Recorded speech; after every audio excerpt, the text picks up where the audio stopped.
Welcome everybody. Let's learn phrase in this video.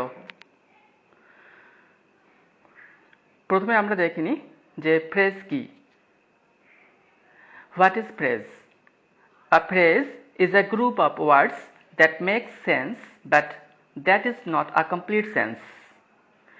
একটি phrase হলো a group of words বা একগুচ্ছ শব্দ that makes sense, যার একটা অর্থ আছে, যার একটা ধারণা আছে, but that is not a complete sense, কিন্তু যেটা একটা কমপ্লিট সেন্স নয় বা সম্পূর্ণ ধারণা নয়।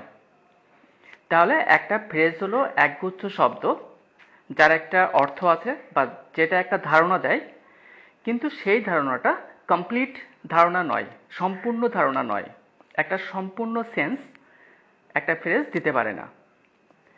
আমরা দেখিনি যে ফ্রেজ কি। এখানে একটা সেন্টেন্স লেখা আছে, রোজেস আর বিউটিফুল, অর্থাৎ গোলাপগুলো সুন্দর। এই সেন্টেন্সটাতে যে আন্ডারলাইন করা আছে এখানে রোজেস, রোজেস কোন পার্ট অফ স্পিচ?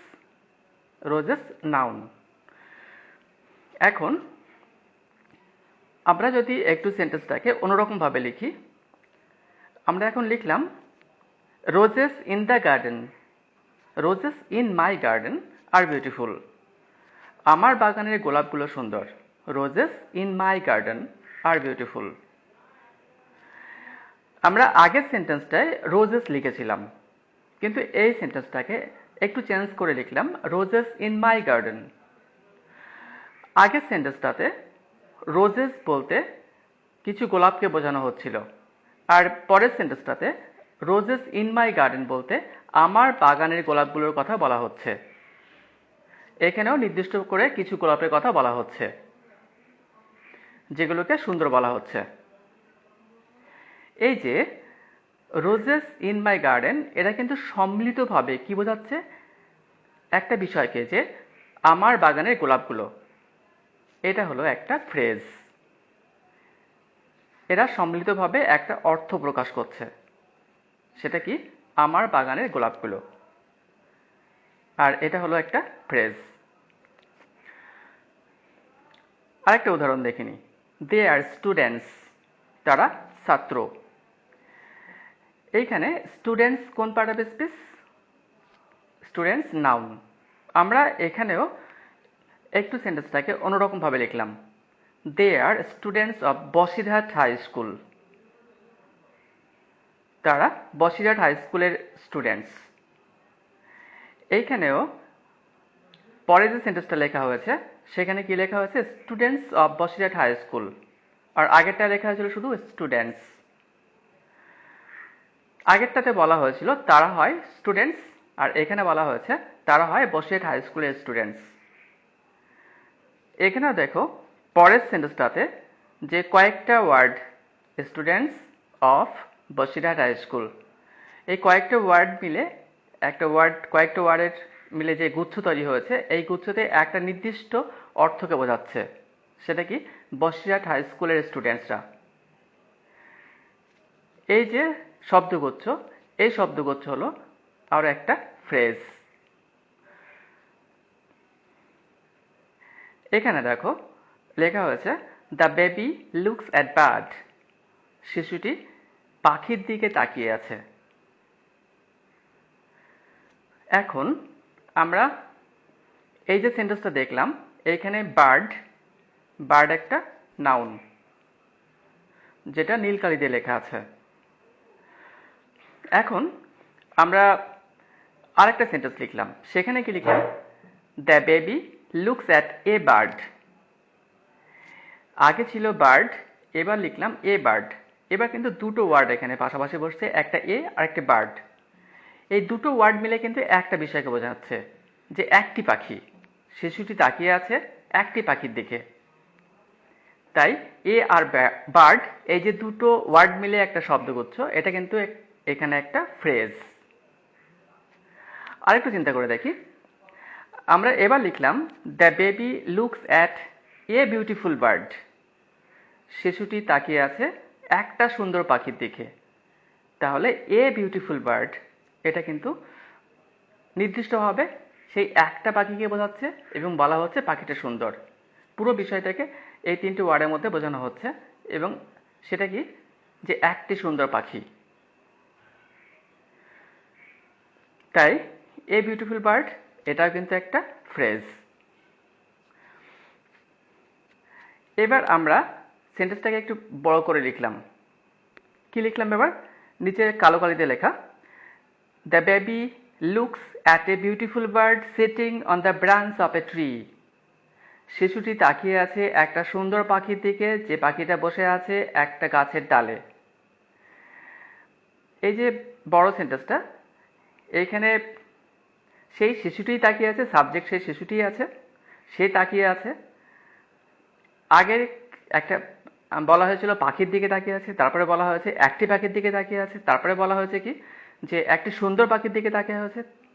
আর এখানে কি বলা হয়েছে, যে একটি সুন্দর পাখি, যে পাখিটা গাছের ডালে বসে আছে তার দিকে তাকিয়ে আছে। তাই এইখানে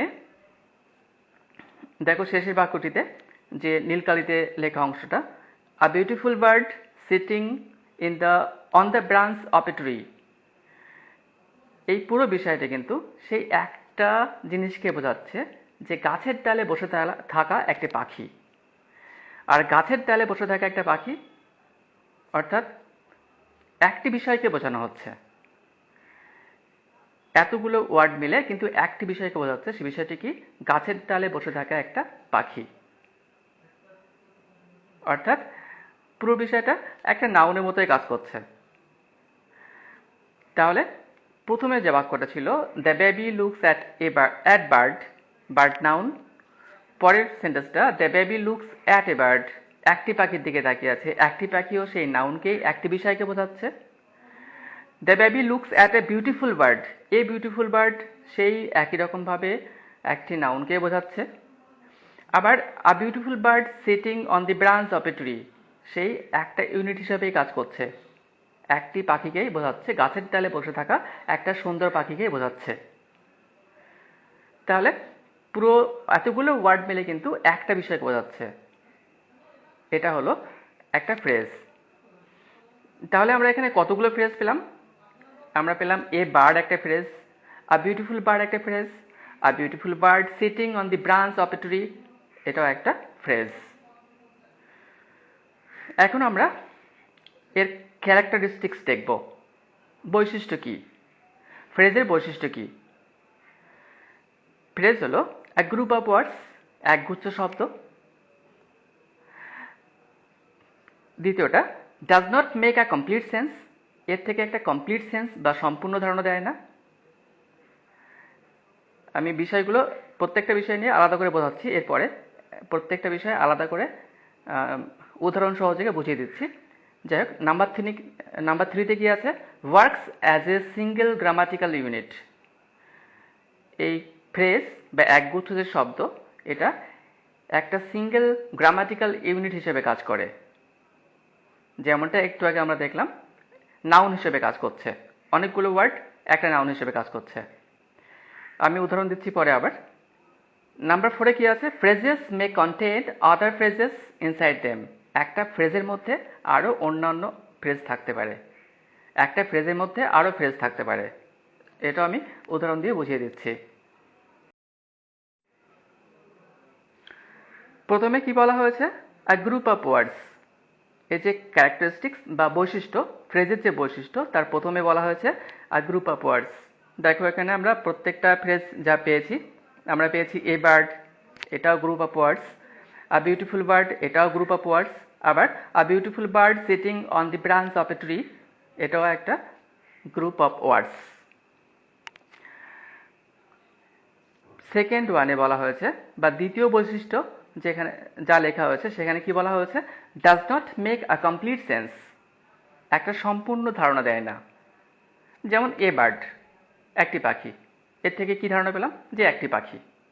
এর থেকে আর কোনো সম্পূর্ণ ধারণা পাচ্ছি কি আমরা? আচ্ছা, সম্পূর্ণ ধারণা কি? সম্পূর্ণ ধারণা তখনই হবে যখন একটা সেন্টেন্স বোঝাবে। যেমনটা নিচে লেখা আছে নীলকালিতে, আই স এ বার্ড, আমি একটা পাখি দেখেছিলাম। এটা কিন্তু একটা সম্পূর্ণ ধারণা। কিন্তু উপরে যে লেখা আছে সবুজ কালিতে, আ বার্ড, একটি পাখি, এটা কিন্তু কমপ্লিট সেন্স নয়। কমপ্লিট সেন্স হলো আই স আ বার্ড, এরকম টাইপের। যখন সেন্টেন্স হবে তখন সেটা কমপ্লিট সেন্স দেবে, না হলে শুধুমাত্র একটা ফ্রেজ কখনো কমপ্লিট সেন্স দিতে পারে না, সম্পূর্ণ ধারণা কখনো দিতে পারে না।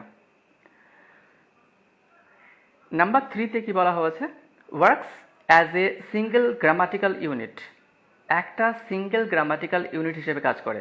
এখন সিঙ্গেল গ্রামাটিক্যাল ইউনিট বলতে যেমন নাউনের মতো কাজ করতে পারে, বা অ্যাডজেক্টিভের মতো কাজ করতে পারে, বা ভার্বের মতো কাজ করতে পারে, বা অ্যাডভার্বের মতো কাজ করতে পারে, এরকমভাবে একটা ইউনিট হিসেবে কাজ করে। যেমনভাবে the baby looks at bird, শিশুটি তাকিয়ে আছে পাখির দিকে। আমরা এখন ওটাকে চেঞ্জ করে কি লিখেছিলাম, the baby looks at a bird, শিশুটি তাকিয়ে আছে একটি পাখির দিকে। তাহলে একটি পাখি, এটা কিন্তু সম্মিলিতভাবে একটা নাউনের মতো কাজ করছে, তাই এটাকে বলা হচ্ছে কি আ সিঙ্গেল গ্রামাটিক্যাল ইউনিট। তাই দুটো ওয়ার্ড মিলে যে শব্দগুচ্ছ তৈরি হয়েছে, এটা একটা নাউনের মতো কাজ করছে। আর পরেরটাতে দেখি, পরেরটাতে কি বলা আছে, আ beautiful bird, the baby looks at a beautiful bird. এখানে কিন্তু তিনটে ওয়ার্ড মিলে যে শব্দগুচ্ছ তৈরি হয়েছে, এটাও কিন্তু একটা গ্রামাটিক্যাল ইউনিট হিসেবে কাজ করছে, আ সিঙ্গেল গ্রামাটিক্যাল ইউনিট হিসেবে। এটা কিন্তু নাউনের মতোই কাজ করছে। শিশুটি তাকিয়েছিল একটা সুন্দর পাখির দিকে, একটা সুন্দর পাখি। তাহলে এইভাবেই ফ্রেজ কিন্তু একটা সিঙ্গেল গ্রামাটিক্যাল ইউনিট হিসেবে কাজ করে। যেমনটা এখানে নাউনের মতো কাজ করেছে, যেগুলো আমরা দেখেছি, যে ফ্রেজগুলো আমরা পেয়েছি, ঠিক তেমনভাবে কখনো কখনো অ্যাডজেক্টিভের মতো কাজ করতে পারে, কখনো আবার অ্যাডভার্বের মতো কাজ করতে পারে। আমি এরপরে যখন নাউন ফ্রেজ নিয়ে, অ্যাডজেক্টিভ ফ্রেজ নিয়ে আলাদা করে পরের ভিডিওগুলোতে আলোচনা করব, তখন সেটা দেখলে তোমরা আরও স্পষ্ট বুঝতে পারবে। পরে কি বলা হয়েছে, নাম্বার 4-এ কি বলা হয়েছিল, ফ্রেজেস মে কন্টেন আদার ফ্রেজেস ইনসাইড দেম, একটা ফ্রেজের মধ্যে বা ফ্রেজগুলোর মধ্যে অন্যান্য ফ্রেজ থাকতে পারে। যেমনটা নিচে নীল কালি দিয়ে লেখা, এই ফ্রেজটা আমরা আগে পেয়েছি, দেখো, a beautiful bird sitting on the branch of a tree. এটা একটা ফ্রেজ, এই পুরোটা মিলেই একটা ফ্রেজ। কিন্তু দেখো এর মধ্যে কিন্তু আরো ফ্রেজ লুকিয়ে আছে, দেখতে পাচ্ছ কি? দেখো এর মধ্যে কি আছে, আ বিউটিফুল বার্ড একটা ফ্রেজ, আবার শেষে দেখো একদম আছে আ ট্রি, একটি গাছ, এটাও কিন্তু একটা ফ্রেজ। আচ্ছা, এর মধ্যে কি আর ফ্রেজ আছে? এর মধ্যে কি আর ফ্রেজ তোমরা পাচ্ছ? চিন্তা করে দেখো। ঠিক আছে, দেখা যাক। এর মধ্যে কিন্তু আরো দুটো ফ্রেজ পেলাম আমরা, দেখো, on the branch of a tree, একটা গাছের ডালে, এটা কিন্তু একটা phrase, on the branch of a tree. আবার sitting on the branch of a tree, এইখানে sitting on the branch of a tree, একটা, দুটো, তিনটে, চারটে, পাঁচটা, ছটা, সাতটা, এই সাতটা ওয়ার্ড মিলে যে গুচ্ছ তৈরি হয়েছে, এটা কিন্তু একটা ফ্রেজ। তাহলে a beautiful bird sitting on the branch of a tree, এই যে বড় একটা ফ্রেজ, এই ফ্রেজের মধ্যে কিন্তু আমরা অনেকগুলো ফ্রেজ পেলাম। এই বিউটিফুল বার্ড একটা ফ্রেজ পেলাম, আর ট্রি একটা ফ্রেজ পেলাম, on the branch of a tree একটা ফ্রেজ পেলাম, sitting on the branch of a tree আরও একটা ফ্রেজ পেলাম। তাহলে চতুর্থ যে ক্যারেক্টারিস্টিক্স বা বৈশিষ্ট্য বলা হয়েছিল, সেখানে কি বলা হয়েছিল, একটা ফ্রেজের মধ্যে অনেকগুলো ফ্রেজ থাকতে পারে, সে এক বা একাধিক ফ্রেজ থাকতে পারে, সেটা কিন্তু আমরা দেখলাম। নাও ক্লাসিফিকেশন অফ ফ্রেজেস, ফ্রেজের ক্লাসিফিকেশন, ফ্রেজ কয় প্রকার, কি কি? প্রাথমিকভাবে ফ্রেজ 5 প্রকার: noun phrase, adjective phrase, verb phrase, adverb phrase, prepositional phrase. এছাড়াও মডার্ন ইংলিশ গ্রামারে আরও 4 প্রকার ফ্রেজ দেখানো হয়েছে। সেগুলো কি কি? দেখো পাশে নীল কালিতে লেখা আছে। Number 6 participle phrase, number 7 জিরান্ড phrase, number 8 infinitive phrase, and number 9 absolute phrase. এই ফ্রেজগুলোর প্রত্যেকটা নিয়ে আমি পরের ভিডিওগুলোতে আলোচনা করব, আর সেখানে আমি বিস্তারিতভাবে বলবো যে কোনটা নাউন ফ্রেজ, কোনটা অ্যাডজেক্টিভ ফ্রেজ, কিভাবে সেগুলোকে আইডেন্টিফাই করতে হয়। যাই হোক, আমরা পরের ভিডিওতে এইগুলো নিয়ে আলোচনা করছি। Thank you.